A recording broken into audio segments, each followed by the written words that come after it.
ਸਤਿ ਸ਼੍ਰੀ ਅਕਾਲ ਦੋਸਤੋ। ਮੈਂ ਜੀਤ ਹਰਜੀਤ ਰੋਜੀ ਸਿੰਘ ਹੋਰਾਂ ਦੀ ਕਹਾਣੀ ਸ਼ਨਾਖਤ ਲੈ ਕੇ ਹਾਜ਼ਰ ਹਾਂ। ਉਸਨੇ ਕਾਨਿਆਂ ਤੇ ਕੱਖਾਂ ਨਾਲ ਬਣੀ ਆਪਣੀ ਕੁੱਲੀ ਵਿੱਚੋਂ ਟੇਡੀਆਂ ਹੀਆਂ ਵਾਲੀ ਭੁੰਗ ਖਾਧੀ ਮੰਜੀ ਕੰਮਦੇ ਹੱਥਾਂ ਨਾਲ ਚੁੱਕੀ ਤੇ ਥੱਕੀਆਂ ਹੋਈਆਂ ਬੁੱਢੀਆਂ ਲੱਤਾਂ ਧਰੂੰਦਿਆਂ ਬਾਹਰ ਖੁੱਲ੍ਹੇ ਅਸਮਾਨ ਹੇਠ ਆ ਗਿਆ। ਗਰਮੀ ਖਾਸੀ ਸੀ। ਉਸਨੇ ਖੱਗੇ ਦੀ ਪੱਖੀ, ਜਿਸ ਦੇ 4 ਛਪੇਰੇ ਲੱਗੀ ਕੱਪੜੇ ਦੀ ਕਿਨਾਰੀ ਦੇ ਕੁਝ ਧਾਗੇ ਲਮਕ ਰਹੇ ਸਨ, ਹੌਲੀ ਹੌਲੀ ਝੱਲਣੀ ਸ਼ੁਰੂ ਕੀਤੀ। ਕੁਝ ਦੇਰ ਬਾਅਦ ਹਵਾ ਦੇ ਰੁਮਕਣ ਨਾਲ ਗਰਮੀ ਤੋਂ ਕੁਝ ਖਲਾਸੀ ਹੋਈ ਤਾਂ ਉਸਨੇ ਢਾਬੇ ਤੋਂ ਲਿਆਂਦੀ ਦਾਲ ਤੇ ਫੁਲਕੇ ਝੁੱਗੀ ਵਿੱਚੋਂ ਲਿਆ ਕੇ ਆਪਣੇ ਅੱਗੇ ਰੱਖ ਕੇ ਖੋਲ੍ਹ ਲਏ। ਰੋਟੀ ਦੀ ਮਹਿਕ ਸੁੰਘ ਕੇ ਆਸ-ਪਾਸ ਦੀਆਂ ਝੁੱਗੀਆਂ ਤੋਂ ਕੁਝ ਕੁੱਤੇ ਉਸਦੀ ਮੰਜੀ ਲਾਗੇ ਆ ਬੈਠੇ। ਉਸਨੇ 1.5 ਰੋਟੀ ਖਾਣ ਮਗਰੋਂ ਕੁਝ ਰੋਟੀਆਂ ਦੇ ਟੁਕੜੇ ਕੀਤੇ ਅਵਾਰੋ-ਵਾਰੀ ਕੁੱਤਿਆਂ ਨੂੰ ਪਾ ਦਿੱਤੇ।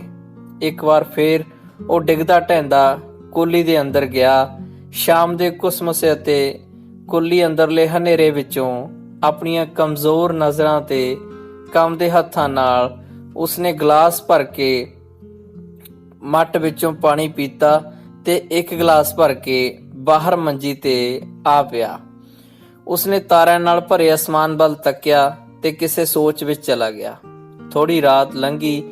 ਉਹ ਉੱਠਿਆ ਤੇ ਅੰਦਰ ਕੁੱਲੀ ਵਿੱਚ ਜਾ ਕੇ ਇੱਕ ਗੁਥਲੀ ਵਿੱਚ ਇੱਕ ਪੁਰਾਣੇ ਅਖਬਾਰ ਦੇ ਪੰਨੇ ਦੇ ਨਾਲ ਜੋੜ ਕੇ ਰੱਖੇ ਕੁਝ ਪੈਸਿਆਂ ਨੂੰ ਟਟੋਲਣ ਲੱਗਾ।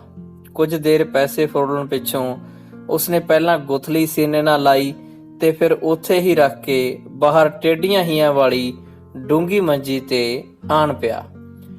ਦਿੱਲੀ ਵਿੱਚ ਹੋਏ ਨਸਲੀ ਫਸਾਦਾਂ ਵਿੱਚ ਆਪਣੇ ਦੋਵੇਂ ਪੁੱਤਰ ਤੇ ਇੱਕ ਧੀ ਗਵਾਉਣ ਮਗਰੋਂ ਉਹ ਆਪਣੀ ਬਿਮਾਰ ਤੇ ਬੁੱਢੀ ਪਤਨੀ ਨਾਲ ਪੰਜਾਬ ਦੇ ਇੱਕ ਪਿੰਡ ਆ ਗਿਆ ਸੀ, ਜਿੱਥੇ ਪਿੰਡ ਵਾਲਿਆਂ ਨੇ ਉਸਨੂੰ ਇੱਕ ਪੁਰਾਣੀ ਮਸੀਤ ਵਿੱਚ ਰਹਿਣ ਲਈ ਜਗ੍ਹਾ ਦੇ ਦਿੱਤੀ ਸੀ। ਮਾਹੌਲ ਸ਼ਾਂਤ ਹੋਣ ਤੇ ਉਹ ਆਪਣੀ ਬਿਮਾਰ ਪਤਨੀ ਨਾਲ ਕਿੰਨੀ ਵਾਰ ਦਿੱਲੀ ਦੇ ਮੁਰਦਾ ਘਰਾਂ ਵਿੱਚ ਲਾਸ਼ਾਂ ਦੇ ਢੇਰਾਂ ਵਿੱਚੋਂ ਆਪਣੇ ਲਾਲਾਂ ਦੀਆਂ ਸ਼ਨਾਖਤ ਕਰਨ ਗਿਆ, ਪਤਾ ਨਹੀਂ ਕਿੰਨੀ ਵਾਰ। ਪਰ ਉਹ ਦਿਨ ਇੰਨੇ ਭਿਆਨਕ ਸਨ ਕਿ ਲੋਥਾਂ ਵੀ ਬੇਪਛਾਣ ਹੋ ਗਈਆਂ ਸਨ।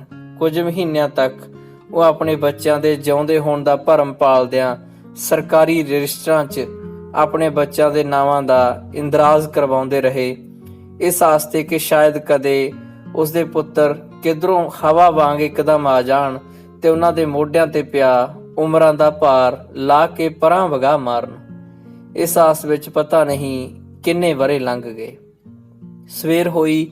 ਉਸਨੇ ਝੁੱਗੀ ਦੇ ਬਾਹਰ ਖੜੇ ਰਿਕਸ਼ੇ ਨੂੰ ਟਾਕੀ ਮਾਰਨੀ ਸ਼ੁਰੂ ਕੀਤੀ, ਜੋ ਉਸਨੇ ਸ਼ਹਿਰ ਦੇ ਸਾਈਕਲ ਸਟੋਰ ਦੇ ਮਾਲਕ ਤੋਂ 20 ਰੁਪਏ ਰੋਜ਼ਾਨਾ ਦੇ ਕਿਰਾਏ ਤੇ ਲਿਆ ਹੋਇਆ ਸੀ, ਜਿਸ ਨੂੰ ਸਾਰਾ ਦਿਨ ਚਲਾ ਸਵਾਰੀਆਂ ਢੋਂਦਾ ਉਹ ਆਪਣਾ ਪੇਟ ਪਾਲਦਾ ਤੇ ਉਸ ਵਿੱਚੋਂ ਕੁਝ ਪੈਸੇ ਜੋੜ ਕੇ ਰੱਖ ਲੈਂਦਾ।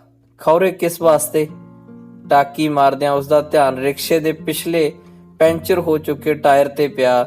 ਉਸਨੂੰ ਇੱਕਦਮ ਧੱਕਾ ਲੱਗਾ, ਜਿਵੇਂ ਉਸਦੀ ਕੱਲ ਦੀ ਕਮਾਈ ਬੇਕਾਰ ਚਲੀ ਗਈ ਹੋਵੇ। ਕੱਲ ਦੀ ਕਮਾਈ ਵਿੱਚੋਂ ਕਿਰਾਇਆ ਤੇ ਰੋਟੀ ਦਾ ਖਰਚਾ ਕੱਟ ਕੇ 15 ਰੁਪਏ ਬਚੇ ਸਨ। ਉਸਨੇ ਝੁੱਗੀ ਦੇ ਛੱਪਰ ਹੇਠਾਂ ਕੀਤਾ ਤੇ ਜੋੜ ਕੇ ਰੱਖੇ ਪੈਸਿਆਂ ਵਾਲੀ ਗੁਥਲੀ ਪਜਾਮੇ ਦੇ ਨਾਲ ਬੰਨ੍ਹ ਕੇ ਨੇਗਵੇ ਚੜਾ ਕੇ ਰਿਕਸ਼ਾ ਰੇੜਦਾ ਟੁਰ ਪਿਆ। ਪੈਂਚਰ ਲਵਾ ਕੇ ਪੈਸੇ ਪੈਂਚਰ ਵਾਲੇ ਨੂੰ ਫੜਾਏ ਤੇ ਸਵਾਰੀਆਂ ਦੀ ਭਾਲ ਵਿੱਚ ਬੱਸ ਅੱਡੇ ਵੱਲ ਵੱਧ ਗਿਆ। ਸ਼ਾਮ ਤੱਕ ਬੱਸ ਅੱਡੇ ਤੋਂ ਕਚਹਿਰੀਆਂ, ਉਥੋਂ ਰੇਲਵੇ ਸਟੇਸ਼ਨ, ਹਸਪਤਾਲ ਆਦਿ ਦੇ ਫੇਰੇ ਲਾਉਂਦਾ ਉਹ ਥੱਕ ਕੇ ਚੂਰ ਹੋ ਜਾਂਦਾ। ਉਹ ਜਦ ਵੀ ਬੱਸ ਅੱਡੇ ਤੇ ਜਾਂਦਾ ਤਾਂ ਵਾਰ-ਵਾਰ ਕੰਡਕਟਰਾਂ ਡਰਾਈਵਰਾਂ ਨੂੰ ਪੁੱਛਦਾ ਰਹਿੰਦਾ, ਦਿੱਲੀ ਦਾ ਕਿੰਨਾ ਕਿਰਾਇਆ ਬਾਊ ਜੀ? ਉਸਨੇ ਕਈ ਵਾਰ ਰੇਲਵੇ ਸਟੇਸ਼ਨ ਦੇ ਟਿਕਟ ਮਾਸਟਰ ਤੋਂ ਪੁੱਛਿਆ ਸੀ, ਦਿੱਲੀ ਦਾ ਭਲਾ ਕਿੰਨੇ ਲੱਗਦੇ ਨੇ ਬਾਊ ਜੀ? ਤੇ ਅੱਗੋਂ ਕਦੇ-ਕਦੇ ਆਵਾਜ਼ ਆਉਂਦੀ, 400 ਬਾਬਾ ਆਉਣ ਜਾਣ ਦੇ। ਹੁਣ ਉਸ ਵਿੱਚ ਪਹਿਲਾਂ ਵਾਲੀ ਫੁਰਤੀ ਨਹੀਂ ਸੀ ਰਹੀ। ਘਰ ਵਾਪਸੀ ਤੇ ਉਹ ਮਸਾਂ ਹੀ ਰਿਕਸ਼ੇ ਦੇ ਪੈਡਲ ਮਾਰਦਾ, ਰਸਤੇ ਵਿੱਚ ਰਿਕਸ਼ਾ ਮਾਲਕਾਂ ਨੂੰ 20 ਰੁਪਏ ਫੜਾ ਨਾਲ ਵਾਲੇ ਢਾਬੇ ਤੋਂ ਦਾਲ ਫੁਲਕੇ ਤੇ ਪਿਆਜ਼ ਦੀ ਚਟਨੀ ਲੈ ਲੈਂਦਾ। ਪਤਾ ਨਹੀਂ ਉਸਨੇ ਕਿੰਨੇ ਚਿਰ ਕਿਸੇ ਹੋਰ ਸ਼ੈ ਦਾ ਸਵਾਦ ਤੱਕ ਵੀ ਚਖਿਆ ਸੀ ਜਾਂ ਨਹੀਂ। ਰਿਕਸ਼ਾ ਇੱਕ ਪਾਸੇ ਲਾ, ਉਹ ਕੰਮਦੇ ਹੱਥਾਂ ਨਾਲ ਟੇਢੀਆਂ ਹੀਆਂ ਵਾਲੀ ਪੁੰਗ ਖਾਦੀ ਮੰਜੀ ਚੁੱਕ, ਵੱਡੀਆਂ ਥੱਕ ਚੁੱਕੀਆਂ ਲੱਤਾਂ ਧਰੂੰਦਾ ਬਾਹਰ ਖੁੱਲੇ ਆਕਾਸ਼ ਹੇਠ ਆ ਕੇ ਬੈਠ ਢਾਬੇ ਤੋਂ ਲਿਆਂਦੀ ਦਾਲ ਰੋਟੀਆਂ ਆਪਣੇ ਅੱਗੇ ਰੱਖ ਖਾਣ ਲੱਗਾ। ਇਸ ਤਰ੍ਹਾਂ ਉਹ ਪਿਛਲੇ ਕਈ ਚਿਰਾਂ ਤੋਂ ਕਰਦਾ ਆ ਰਿਹਾ ਸੀ। ਉਸਨੂੰ ਰੋਟੀ ਖਾਂਦੇ ਖਾਂਦੇ ਅੱਜ ਆਪਣੇ ਪੁਰਾਣੇ ਖੁਸ਼ਹਾਲ ਦਿਨਾਂ ਦੀ ਯਾਦ ਆ ਗਈ। ਦੰਗਿਆਂ ਤੋਂ ਪਹਿਲਾਂ ਉਸਦੇ ਪੁੱਤਰ ਉਸਨੂੰ ਬਿਸਤਰਾ ਤੱਕ ਆਪ ਨਹੀਂ ਸੀ ਵਿਛਾਉਣ ਦਿੰਦੇ। ਉਸਦੀ ਧੀ ਤਾਜ਼ੀਆਂ ਤਾਜ਼ੀਆਂ ਮਹਿਕਾਂ ਛੱਡਦੀਆਂ ਸਬਜ਼ੀਆਂ ਭਾਜੀਆਂ ਬਣਾ ਕੇ ਘਿਓ ਵਿੱਚ ਨੁੱਚੜਦੇ ਫੁਲਕੇ ਸਾਰੇ ਟੱਬਰ ਤੋਂ ਪਹਿਲਾਂ ਉਸਨੂੰ ਲਿਆ ਦਿੰਦੀ। ਬਾਜ਼ਾਰ ਵਿੱਚ ਜਿਹੜਾ ਫਲ ਵੀ ਨਵਾਂ ਆਉਂਦਾ, ਉਸਦੇ ਪੁੱਤਰ ਸ਼ਾਮ ਨੂੰ ਕੰਮ ਤੋਂ ਆਉਂਦੇ ਆਪਣੇ ਮਾਪਿਆਂ ਨੂੰ ਲੈ ਆਉਂਦੇ। ਕਿੰਨਾ ਪਿਆਰ ਕਰਦੇ ਸੀ ਤੇ ਕਿੰਨੀ ਸੇਵਾ।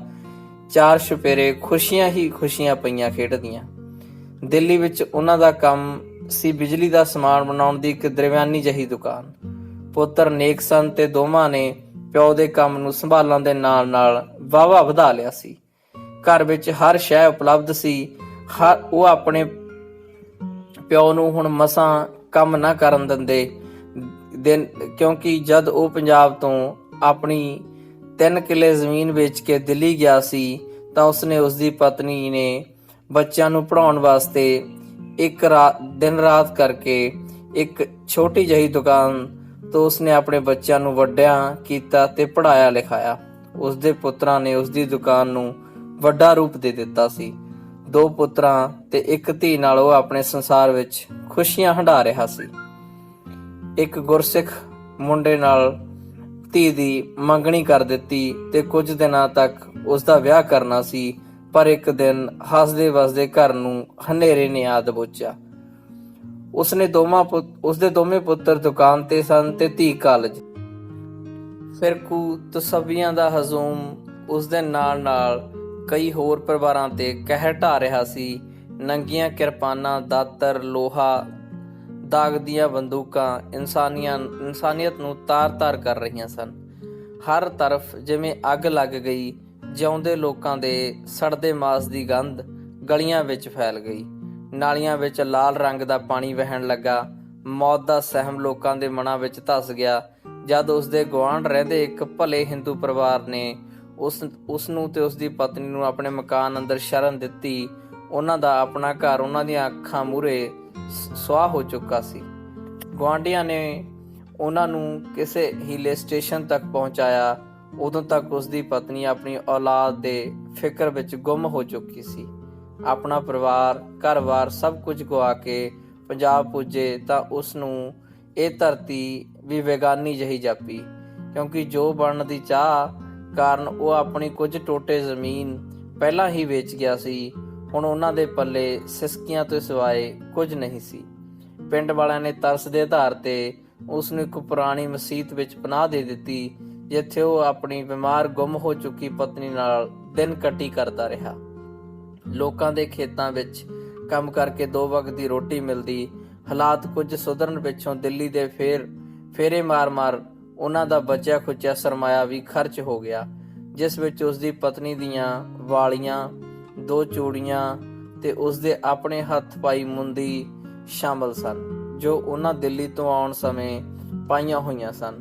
ਉਹਨਾਂ ਨੂੰ ਕਿਧਰੋਂ ਵੀ ਕੋਈ ਖਬਰ ਮਿਲਦੀ ਜਾਂ ਕਿਸੇ ਲਾਵਾਰਿਸ਼ ਲਾਸ਼ ਦੀ ਸ਼ਨਾਖਤ ਬਾਰੇ ਅਖਬਾਰ, ਰੇਡੀਓ, ਟੀਵੀ ਤੇ ਪਤਾ ਲੱਗਦਾ, ਉਹ ਪਿੰਡ ਵਾਲਿਆਂ ਤੋਂ ਪੈਸੇ ਫੜ ਉਧਰ ਨੂੰ ਟੁਰ ਪੈਂਦੇ। ਉਸਨੂੰ ਉਹ ਦਿਨ ਵੀ ਯਾਦ ਆਇਆ ਜਦ ਸਾਲਾਂ ਬੱਧੀ ਆਪਣੇ ਅੰਦਰ ਆਪਣੀ ਔਲਾਦ ਦੇ ਦੁੱਖ ਨੂੰ ਗੁੰਮ-ਸੁੰਮ ਹੰਢਾਉਂਦੀ ਉਸਦੀ ਪਤਨੀ ਨੇ ਆਖਰੀ ਵਾਰ ਕਿਹਾ ਸੀ, ਹਾਏ ਮੇਰੇ ਬੱਚੇ, ਤੇ ਸਦਾ ਲਈ ਗੁੰਮ ਹੋ ਗਈ। ਕਈ ਮਹੀਨੇ ਉਹ ਗੁੰਮ ਰਹੀ।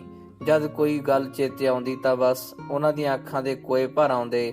ਜਿਸ ਜਵਾਨ ਤੋਂ ਉਸਨੇ ਆਪਣੀ ਧੀ ਦੇ ਸੁਹਾਗ ਗਾਉਣੇ ਸੀ, ਪੁੱਤਰਾਂ ਦੀਆਂ ਘੋੜੀਆਂ ਗਾਉਣੀਆਂ ਸਨ, ਉਹ ਸਦਾ ਲਈ ਗੂੰਗੀ ਹੋ ਚੁੱਕੀ ਸੀ।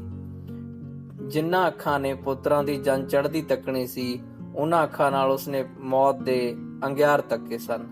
ਆਖਰ ਉਹ ਕਿੰਨਾ ਚਿਰ ਔਲਾਦ ਦੇ ਵਿਛੋੜੇ ਦੇ ਨਾਸੂਰ ਨੂੰ ਆਪਣੇ ਵਜੂਦ ਵਿੱਚ ਲੁਕੋਈ ਰੱਖਦੀ। ਸਭ ਕੁਝ ਤਬਾਹ ਹੋ ਚੁੱਕਾ ਸੀ।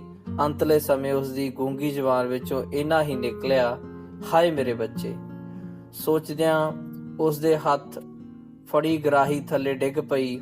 ਉਸ ਦੀਆਂ ਅੱਖਾਂ ਵਿੱਚ ਦੋ ਮੋਟੇ-ਮੋਟੇ ਗਲੇਡੂ ਕਿਰ ਕੇ ਉਸ ਦੀ ਚਿੱਟੀ ਘਸਮੈਲੀ ਦਾੜੀ ਵਿੱਚ ਗੁਆਚ ਗਏ।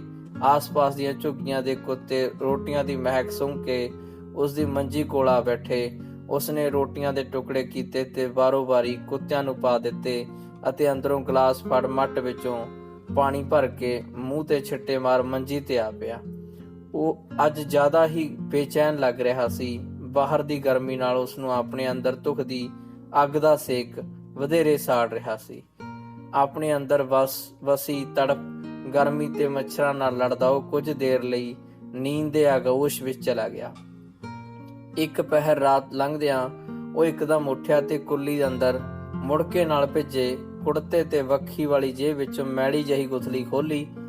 ਝੁੱਗੀ ਦੇ ਕਾਨਿਆਂ ਦੀ ਵਿਰਲ ਰਾਹੀਂ ਸੜਕ ਕੰਢੇ ਮਿਊਨਿਸਪਲ ਕਮੇਟੀ ਵੱਲੋਂ ਲਗਾਏ ਵੱਡੇ ਬਲਬ ਦੀ ਅੰਦਰ ਆਉਂਦੀ ਨਾਮਾਤਰ ਲੋ ਵਿੱਚ ਨਿਰਾਸ਼ ਨਿਗਾਹਾਂ ਨਾਲ ਇਸ ਨੂੰ ਤੱਕਦਾ ਉਹ ਕੰਬਦੇ ਹੱਥਾਂ ਨਾਲ ਪੈਸੇ ਗਿਣਨ ਲੱਗਾ। ਬੇਜਾਨ ਜਿਹੇ ਕੁਝ ਨੋਟਾਂ ਅਤੇ ਸਿੱਕਿਆਂ ਸਮੇਤ ਕੁੱਲ 185 ਰੁਪਏ ਅਤੇ ਪੁਰਾਣੀ ਅਖਬਾਰ ਦਾ ਇੱਕ ਪੰਨਾ ਗੁਥਲੀ ਵਿੱਚ ਸੀ। ਉਸਨੇ ਗੁਥਲੀ ਵਿੱਚ ਜੇਬ ਵਿੱਚ ਰੱਖੀ ਤੇ ਬਾਹਰ ਮੰਜੀ ਤੇ ਆ ਪਿਆ। ਪਤਨੀ ਦੀ ਮੌਤ ਤੋਂ ਬਾਅਦ ਉਹ ਪਿੰਡ ਛੱਡ ਕੇ ਸ਼ਹਿਰ ਆ ਗਿਆ ਸੀ। ਨਾਲੇ ਪਿੰਡ ਉਸਦਾ ਰਹਿ ਵੀ ਕੌਣ ਗਿਆ ਸੀ। ਪਿੰਡ ਤਾਂ ਕੀ ਉਸਦਾ ਤਾਂ ਕਿਤੇ ਵੀ ਕੋਈ ਨਹੀਂ ਸੀ ਰਹਿ ਗਿਆ। ਪਤਾ ਨਹੀਂ ਕਿਹੜੀ ਆਸ ਸਹਾਰੇ ਹਾਲੇ ਤੱਕ ਜਿਉਂਦਾ ਸੀ। ਉਸਨੇ ਆਪਣੇ ਆਪ ਨੂੰ ਮੰਗਤਾ ਜਿਹਾ ਮਹਿਸੂਸ ਕੀਤਾ ਤੇ ਪਿੰਡ ਛੱਡ ਕੇ ਸ਼ਹਿਰ ਆ ਗਿਆ, ਜਿੱਥੇ ਉਸਨੂੰ ਕੁਝ ਰਿਕਸ਼ਾ ਚਾਲਕਾਂ ਨੇ ਆਪਣੀ ਸਿਫਾਰਿਸ਼ ਕਰਕੇ ਸਾਈਕਲ ਸਟੋਰ ਤੋਂ ਰਿਕਸ਼ਾ ਕਿਰਾਏ ਤੇ ਲੈ ਦਿੱਤਾ ਸੀ ਤੇ ਆਪਣੀ ਬਸਤੀ ਲਾਗੇ ਇੱਕ ਛੰਨ ਬਣਾ ਦਿੱਤੀ ਸੀ।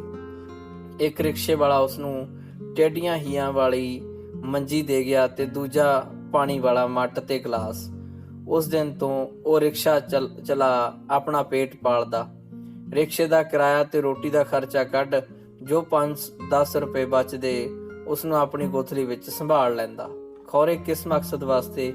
ਕਈ ਵਾਰੀ ਤਾਂ ਦੁਪਹਿਰ ਦੀ ਰੋਟੀ ਵੀ ਨਾ ਖਾਂਦਾ ਤੇ ਪੈਸੇ ਜਮ੍ਹਾਂ ਕਰ ਲੈਂਦਾ। ਉਸਨੂੰ ਕਈ ਵਾਰ ਉਸਦੇ ਨਾਲ ਦੇ ਰਿਕਸ਼ਾ ਚਾਲਕਾਂ ਨੇ ਕਿਹਾ ਸੀ, ਖਾ ਪੀ ਲਿਆ ਕਰ ਬਾਬਾ, ਸਭ ਇੱਥੇ ਹੀ ਰਹਿ ਜਾਣਾ ਏ।